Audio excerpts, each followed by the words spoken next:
Clínica médica y clínica psicoanalítica. El acto es virgen aunque se repita. René Char.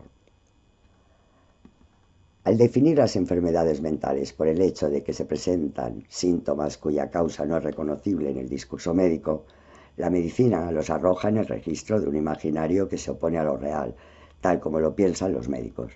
Así concebido, lo imaginario es pura ausencia, nada en absoluto, y esto se ve claramente en la respuesta: usted no tiene nada, o bien, lo suyo es de los nervios, que da el médico al enfermo funcional, a la histérica o al fóbico, y que viene a significar la inexistencia de esos síntomas en el discurso médico. Y en última instancia, y esto ya es más grave, la desaparición del consultante como tal. La demanda del paciente, que no es más que una entrada en materia y que nunca es decisiva para el establecimiento de la relación médica, ocupa un lugar preponderante en la relación analítica. Debido a que se centra en torno a la posibilidad de comenzar y continuar una cura, la clínica psicoanalítica pone en cuestión la demanda del paciente que pulsa tras su pedido, dado que la prosecución de la cura dependerá en todo momento de ella.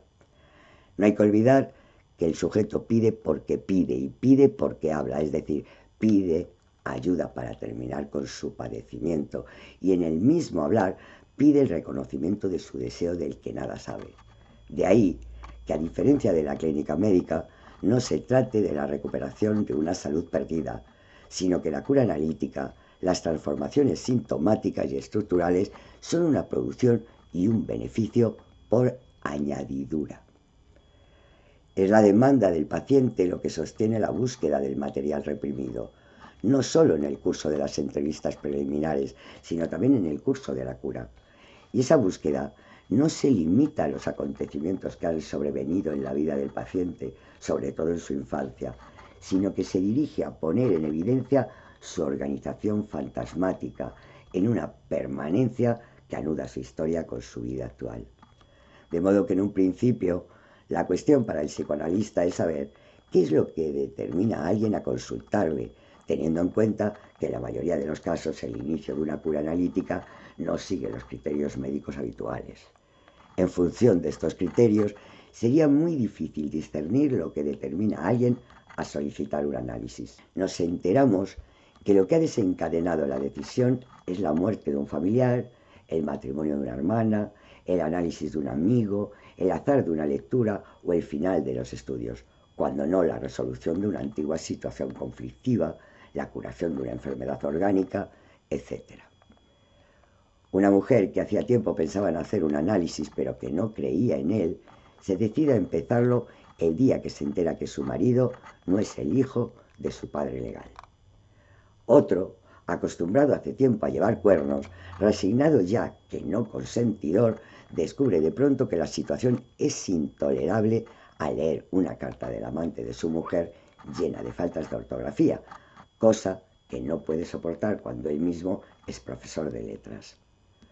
Los ejemplos podrían multiplicarse al infinito, y aunque los médicos los escucharan como pertenecientes al orden de lo anecdótico o de lo pintoresco, los analistas no dejarían de ver hechos que revelan fallas plenas de sentido. Por lo general, el paciente mismo no les da importancia porque no espera que sea eso lo que se escuche en su discurso, y también porque no puede hacer nada con ellos. Insignificantes por el momento, esos hechos aparecerán luego como significantes y sintomáticos desde el punto de vista del trabajo analítico. La aventura médica aspira a responder a la demanda del paciente con el objetivo de suprimirla.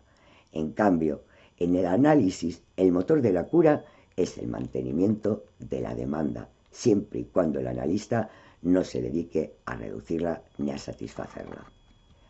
En psicoanálisis, como ya vimos, la importancia para sostener auténticamente una praxis se reduce, como es corriente en la historia de los hombres, al ejercicio de un poder. ¿Qué quiere decir esto? Que el psicoanalista debe dirigir la cura.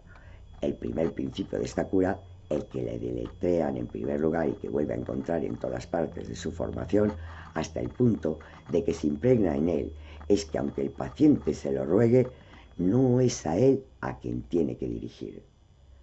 Frente a quien viene a ofrecer el espectáculo de su dolor o a proponerse como objeto a la demostración del supuesto poder del analista, éste no puede sino oponer su negativa a entrar en el sistema neurótico constituido.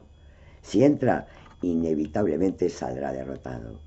Esta negativa, es decir, su silencio de escucha, es lo que permitirá que la cura se desarrolle.